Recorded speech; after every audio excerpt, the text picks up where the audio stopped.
You will hear a number of different recordings, and you will have to answer questions on what you hear. There will be time for you to read the instructions and questions, and you will have a chance to check your work. All the recordings will be played once only. The test is in 4 sections. At the end of the test, you will be given 10 minutes to transfer your answers to an answer sheet. Now turn to Section 1. Section 1. You will hear a conversation between a clerk from a moving company and a woman who wants to relocate to the United States.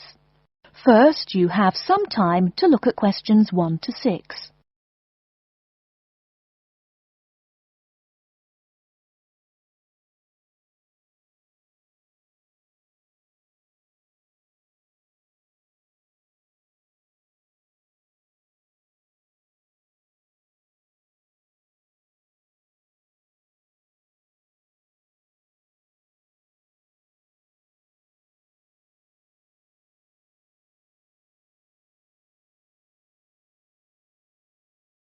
You will see that there is an example which has been done for you.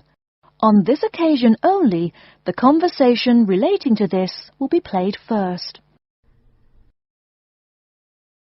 Good morning, ma'am, and welcome to Australia's Moving Experience. How can I help you? Well, I hope you can help me. I'm so up in the air right now. Just calm down now. Let me guess. You're moving and it has you a little confused. That's it exactly. You see, I'm relocating to the United States next month, and I'm having a hard time getting organised. Here, fill out your name and address and let me ask you a few questions. Oh, what should I call you? My name is Jane Bond. The woman says that her full name is Jane Bond, so Jane Bond has been written in the space. Now we shall begin. You should answer the questions as you listen, because you will not hear the recording a second time. Listen carefully and answer questions 1 to 6. Good morning, ma'am, and welcome to Australia's Moving Experience. How can I help you? Well, I hope you can help me. I'm so up in the air right now. Just calm down now. Let me guess. You're moving and it has you a little confused. That's it exactly. You see, I'm relocating to the United States next month, and I'm having a hard time getting organised. Here, fill out your name and address and let me ask you a few questions. Oh, what should I call you? My name is Jane Bond. OK, Jane, first of all, what's your work phone number? In case I have any questions about things. My work phone is 9463 550. But please try not to call me too often there. My boss hates personal calls. So does mine, ma'am. So does mine. And what address should we ship your things to? My new company is letting me stay temporarily at 509 Clark House. That's Clark. 1137 University Drive in Seattle. Seattle? Beautiful city, I hear. Mountains right beside the ocean almost. Cooler than Australia, too. OK, and when should we come pack your things? I guess that would be on Monday, March 11th. Do you want any help with an after-packing clean-up? We do that for a small additional charge. Yes, that would be helpful. I promised the landlord I'd give her the keys back by 5 p.m. on Thursday the 14th. Great. We'll just schedule the clean-up for that day. That way, the place will smell clean and there'll be no dust. Well, you do think of everything. Oh, how much is this going to cost? Here is a list of our basic prices. Oh dear, this seems rather expensive. Yes, ma'am, but you're paying for the best. We're careful and we're fast. Like we say, the only thing we break are speed records getting you moved. Well, maybe that's so. Oh, I nearly forgot to tell you. I don't want my furniture shipped with me. I won't be looking for an apartment till after I arrive in America. Would it be possible to put my furniture in storage here for a month, then have it sent along later? Of course, we do that all the time. A couple of other things. Here at A Moving Experience, we try to pack your things logically. We don't just throw stuff in boxes. Before you hear the rest of the conversation, you have some time to look at questions 7 to 10.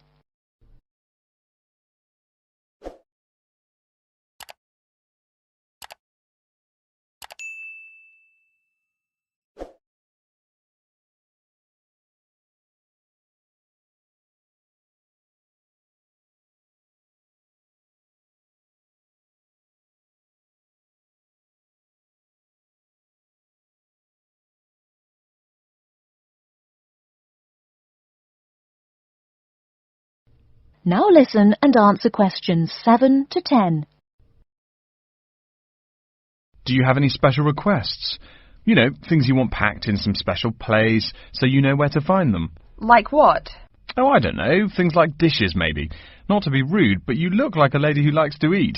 Ah, yes, I need my dishes and things where I can find them quickly. Great. We'll put those dishes and cutlery in what we call the emergency pack. Can you think of anything else? I do have an antique tea kettle my great-grandmother gave my mother. I wouldn't want to lose that. So I guess you'd better put that in storage with the furniture. Grandma's tea kettle with the furniture. Got it. Say, how about things like your alarm clock? You don't want to miss your plane on the big day, right? Well, you certainly think of everything. Yes, that's right. I'll also need my alarm clock where I can find it. Fine, we'll put that in your personal package. And of course, we'll give you a list of where we pack everything. So all you'll have to do on Thursday the 14th is grab your luggage on your way out the door. I couldn't help noticing the new CD player you're carrying. Is that a Samsung? Why, yes it is. One of their best. Cost me nearly $100 it did. Do you want to take special care of it? I mean, it's brand new. Take care of it, but nothing special. You can just put it in storage with the furniture. That looks like everything we need here. I guess you're all set. That was certainly quick. Thank you, young man. This has been a most moving experience. That is the end of section 1. You now have half a minute to check your answers.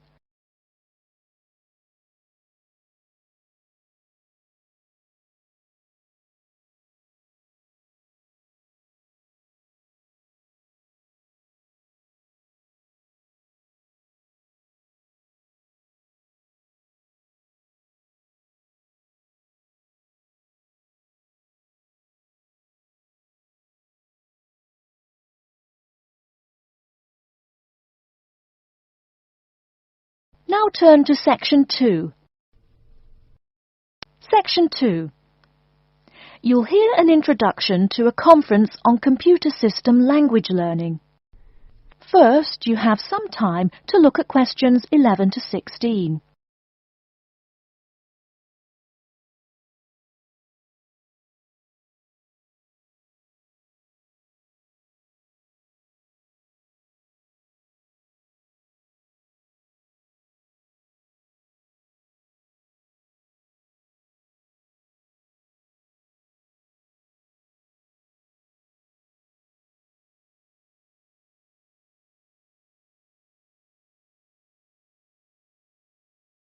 Now, listen carefully and answer questions 11 to 16. Good morning, everyone, and welcome to the second annual Wallabaloo Conference on Mastering Computer Languages. I hope you all had a good trip. Before we get underway with today's program, let me fill you in as to what's on tap for tomorrow, Sunday, February 19th. At 9 a.m, right here in the main hall, we'll be hearing a lecture from Dr. John Smith about Computer as Teacher. Professor Smith from the University of Melbourne is a world-class expert in the field of computer-assisted education, and his talk promises to be both stimulating and informative. Immediately afterwards, at 10:30, there will be a presentation of papers by various delegates. That, however, will take place in the garden room on the ground floor. If you don't yet know, the garden room is also called the ballroom, and will be gathering at the west end, the slightly raised area called Level 2. Just look for the crowd. If you get lost, there are signs in the foyer. After all that thinking, talking and listening, I expect everyone will be a bit weary. So at 11:15, there will be a break for coffee, cookies and other light refreshments. These will be available at the aptly named refreshment stand, placed by the door back here in the main hall. Also, if you choose to skip the formal lunch, you can buy a packed lunch at the stand for a reasonable price. I strongly urge you, however, to join us at the formal lunch. That won't be till 1 o'clock sharp, so you have time to stroll about town a bit. We'll be eating at the Seaview restaurant. The restaurant is located right here in the hotel on the top floor. It's a good dozen flights of stairs, so I suggest you take the lift on the ground floor, eh? If you're not fond of fish, there's an all-you-can-eat barbecue available as well. They even offer wallaby meat.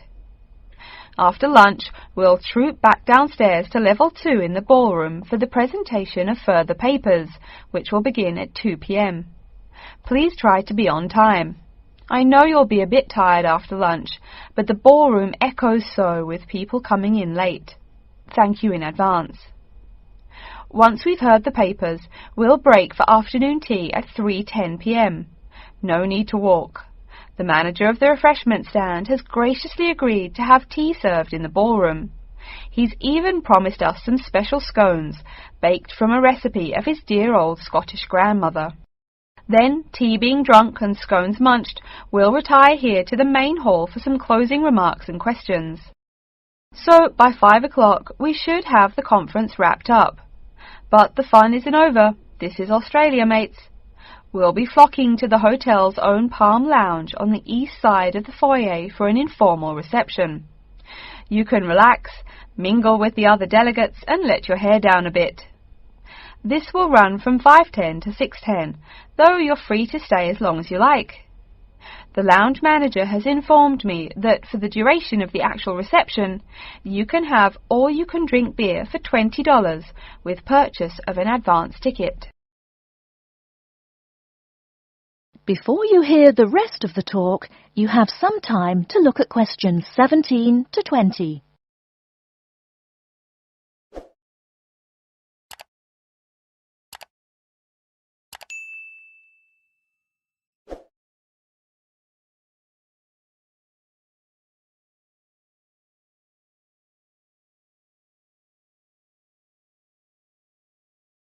Now listen and answer questions 17 to 20. And yes, tickets can be purchased from any conference organizer or at the front desk any time between now and the start of the reception. I suggest you come by tomorrow evening to pick up the tickets, since the conference hall only holds 800 people.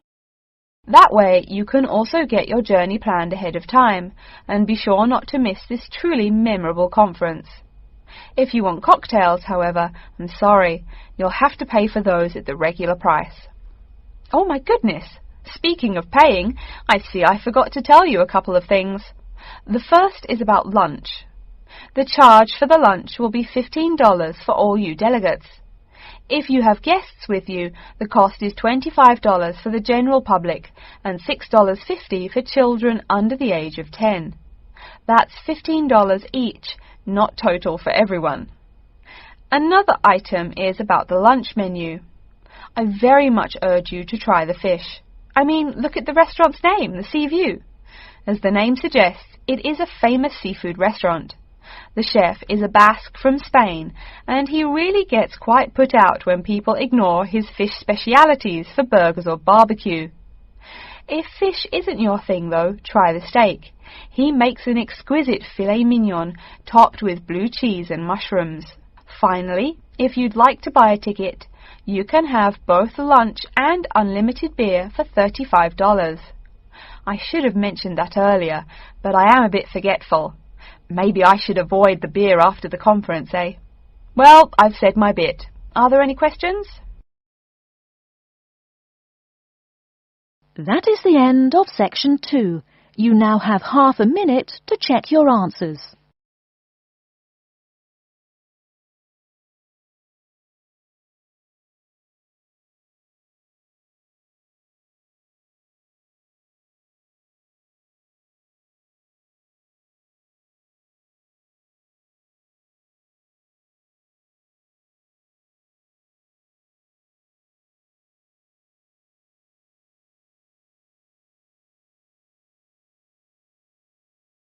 Now turn to section 3. Section 3. You will hear a student called Tina asking Professor Van Diesen for advice on choosing courses. First, you have some time to look at questions 21 to 26.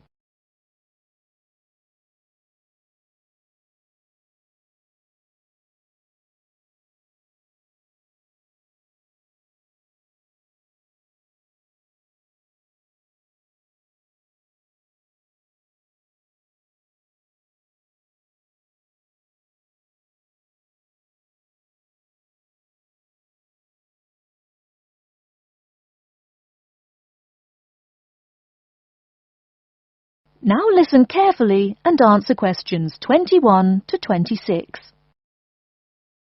Hello, are you Professor Van Diesen? Yes, I am. And who might you be? Oh, sorry, my name is Tina. I'm a freshman here. They told me I should ask you for advice in choosing courses. Well, that's part of what I'm here for. Please come in and sit down. Now, what are your questions? I almost don't know. Everything is so confusing. Like, what is a specialized course? Oh, easy. A specialized course is one that is compulsory, meaning it's a requirement for your major, and regular, so you can't place out by taking a proficiency exam. That sounds pretty strict. Then what are all these general courses? I seem to have to take so many. Nothing to be alarmed over. These are courses open to all students and not directly related to your major. The university offers these general courses to choose so that you can become more well-rounded individuals. For example, I see you're a microbiology major, so it might be a good idea to take some literature or history courses so that you can know something besides all science. You mean these courses are like for fun? That might be one way to look at it, but don't tell the literature professor such a thing.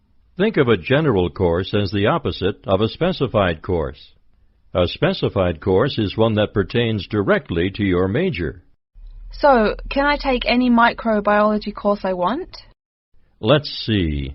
Oh, those courses used to be open to microbiology students only. The good thing is now it's open to students on a flexible schedule, so it's not only for full-time students. So the answer is yes, if you have the instructor's permission. May I ask you why you chose microbiology? Well, I also like plain old biology too. You know, full-size animals. I might even become a veterinarian. Could I take some biology classes? Well, they are open to full-time students only, which I believe is what you are. I don't know how a freshman would get along with microbiology, though. I mean, most of the students presently looking into it are from off-campus. Off-campus? Yes, you know, people who use it in their work at hospitals, laboratories, even a police detective. Why did you choose microbiology, if I may ask? I don't think you quite answered that. Well, eventually I want to be a doctor. At least my dad tells me so. If I may say so, young lady, you seem a little uncertain. Still, I think that might be a good idea for a career. Of course, if you're thinking about being either a doctor or a vet, you should take some medical science classes before you even think of applying to med school. Great! What should I take? There is one small problem. The new medical sciences building is under construction, so there are no experimental facilities available until next year. I'm afraid you'll have to wait, but don't forget to take those courses at the first opportunity. Oh, bummer. Is there any other course you'd recommend for someone like me? Well, since you seem to like animals, have you ever thought about looking into environmental science? No, I never really thought about it before. Is it worthwhile? Quite. In fact, it's the fastest growing subject on this campus. Before you hear the rest of the talk, you have some time to look at questions 27 to 30.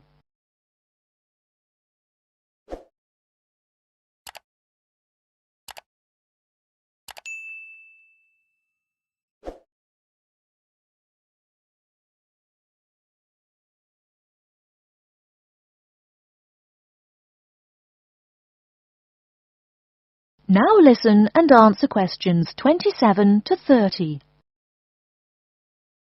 I'm sorry, I couldn't help noticing the long list of classes you've written out there. May I have a look?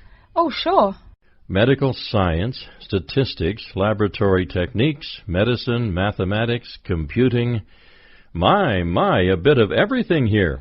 Is it too much? For your first semester, yes. What I suggest is starting out by taking the compulsory courses. Like we said before, the medical science can wait. Consider taking that in your sophomore year. I think I'd put off computing, too. I recommend to all freshmen that I talk to get the compulsory mathematics out of the way as early as possible, So take that one. It'll be one less difficult course you have to focus on when the science lab opens next year, and you have to catch up on classes like laboratory techniques. Your major also requires statistics, so you have to balance 2 math classes, and no doubt you should take that. Otherwise, get your required medicine course out of the way by taking something theory-based. Oh, of course, and your environmental science class, if you're interested. The others can wait, though I think computing is definitely a good idea, even though it's not required.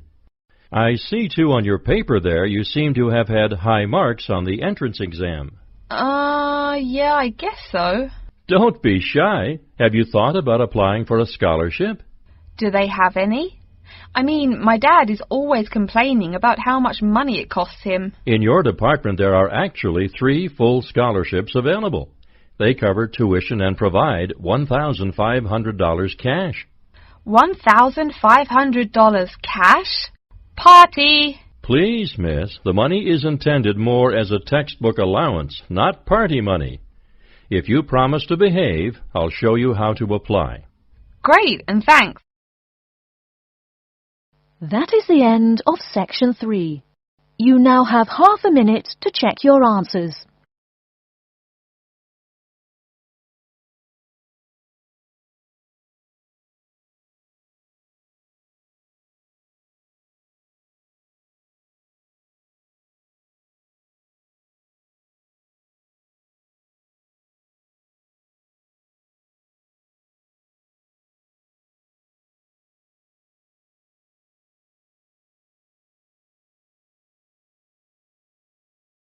Now turn to Section 4. Section 4. You will hear a lecture about how to choose flooring materials. First, you have some time to look at questions 31 to 40.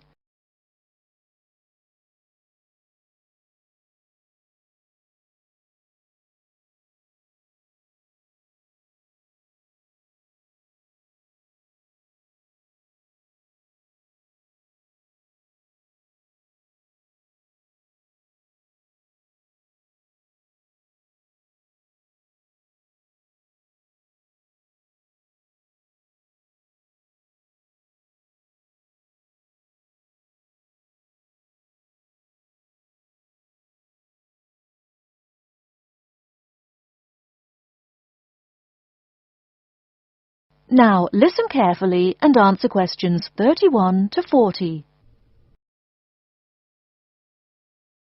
We've been talking about choosing building materials in the last week. Now, a great many factors influence the choice of building materials. You can't make a house of cards, right? And people who live in glass houses and all that. Anyhow, today I'd like to say a few words about flooring. Some artificial materials can be used, like plastic for instance, which offer mixed blessings when used as a flooring surface. On the one hand, plastic is cheaper than nearly any other alternative, short of bare ground. Plastic also does not warp like wood. On the other hand, the best that can be said about plastic is that it looks like wood or stone. However, it cannot replace the real materials. As I have mentioned, I'm fixing up a new house. The decorator my wife hired told me plastic does a great job of looking exactly like plastic. Besides, it scratches easily, fades or discolours, and starts cracking within a year or two. So, if you're fitting out a sleazy hotel or plan to live in a trailer park, go with the plastic. Really though, for all intents and purposes, this leaves us with wood or stone as choices for flooring. Stone and wood are alike in at least one respect. Both go through processing before they can be put to use. Since few of us cut our own lumber or quarry our own stone, this is not perhaps a pressing concern. Still, do-it-yourselfers would do well to remember to buy only properly seasoned wood. Unseasoned wood warps, and a warped floor quickly becomes firewood, and its owner quickly becomes poorer. Likewise, except for dull-hued materials like slate or sandstone, most stone floors are polished before installation. The choice goes well beyond just wood or stone. Each type requires many further considerations. A few special remarks are called for when considering wood. For example, as always, aesthetics, personal taste and layout all play roles, as well as the type of house or room. Oh, and certainly don't forget the cost. When it comes to cost, a rule of thumb is that the softer and less exotic the wood, the lower the cost. In the US, for instance, pine is both ubiquitous and cheap. Mahogany is imported and exorbitantly expensive. If you're on any kind of budget when remodeling, it's really helpful to remember to go for the softer woods. Aside from cost, there are still lots of different factors that are important in choosing the best flooring for the job. Continuing with the example of wood, one must consider the effects of each type of wood on the mood of the room. When selecting the best wood to use, particular attention needs to be paid to its grain patterns, texture and colour. In rooms where relaxation or deep thought is the aim, say bedrooms or the study, dark, strong-grained woods are the rule. Here, the grain ought to match the furniture for a feeling of homogeneity. In rooms where activity and motion are typical, the dining room or living room, lighter, finer-grained lumber is more suitable. In such a setting, the wood grain might be useful in offering a contrast to the furniture. This leads to a feel of subconscious excitement in keeping with the room's function. In either case, though, consult a decorator. It is a decorator's job to know what materials to use to fit the function of the room. Though some things about putting together a room are subjective and based on one's individual taste, materials appropriate to a room's function are much more straightforward. A decorator takes the needs of the customer and uses a mathematical formula rather than subjective words. Since feelings vary from person to person, verbal descriptions of wood types tend to be ambiguous. You want the wood you select, not something approximate. And if you do decide to do it yourself, remember that all wood must be treated with preservatives to enhance its appearance and preserve its natural beauty. In the case of stone, or quarry tile, as flat-cut flooring stone is properly called, a new set of considerations must be weighed up. Simple colour aside, the degree of reflection must be kept in mind. This is called the reflectance rate, which is expressed in a number between 0.0 and 1.0, depending on the amount of light it reflects. At one end of the scale is polished silver. At a rating of 1.0, this shiny surface reflects nearly all of the light directed at it. Numbers closer to 0 describe materials that absorb more light. Moving down the scale a bit, we see that plastic that has been painted white has a rate of 0.8, which makes sense. We know that the colour white reflects all other colour, while black absorbs all colour, and plastic itself is a relatively reflective material. Materials that are denser and darker have reflectance rates much closer to 0. The quarry tile I mentioned a while ago has a rate of 0.1. As you may know, quarry tile is generally dark brown and made from clay, so it is quite dense. Of course, there is considerable variation among types of quarry tile because of the hue or treatment of the clay during its creation. Does anyone have any guesses as to what material may have a rate of almost 0.0? We can guess most of these materials are black in colour, but plastic, wood and even stone reflect some light. One material with a rate of almost 0.0 is black velvet. The texture produces almost no shine at all. Carrara marble, despite its white hue, is actually lower in reflectivity than black onyx. In any case, the fact that tiles vary somewhat should not be forgotten. A highly reflective floor would not be suitable in a library. It would be indispensable in a ballroom, should your home be large enough to feature one. Again, a rule of thumb is that light means lively. Since form and material follow function, one should only use the more reflective materials in rooms where the cultivation and expression of energy is important. Bear in mind, too, that most types of stone cost more than all but the rarest of wood. Of course, there is no reason why some rooms of a house should not feature wood floors or other stone tiles. You can even mix the two. A room with wood panels on the walls can have a beautiful stone floor. My bedroom has white birch walls and a light blue slate floor. The place looks like a Russian hunting lodge. Remember, though, go with what feels right for you. Good taste and the laws of interior design are the homeowner's servants, not his master. It's only beautiful when you decide it is. I mean, you're the one who lives there, not the decorator, right? Okay, are there any questions? That is the end of section 4. You now have half a minute to check your answers.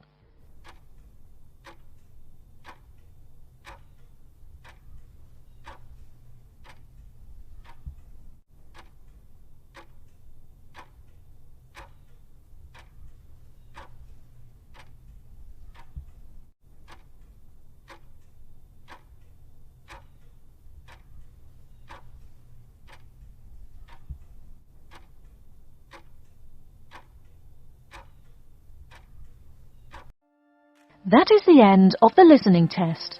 In the IELTS test, you will now have 10 minutes to transfer your answers to an answer sheet.